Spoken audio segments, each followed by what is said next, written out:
千光寺山ロープウェイをご利用いただきまして誠にありがとうございます。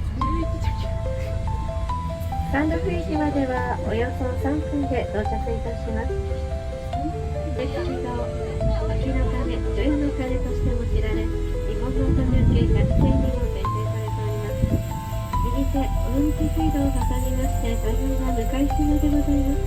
この尾道水道の景観は、尾道水道が紡いだ中世からの箱庭的都市というタイトルで、2011年に完成いたしました瀬戸内しまなみ海道の起点、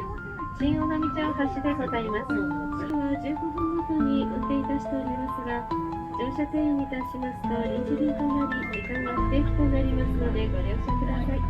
本日は千光寺山ロープウェイをご利用いただきまして誠にありがとうございました。恐れ入りますが、乗車券は回収箱でいただきます。あらかじめ切り離して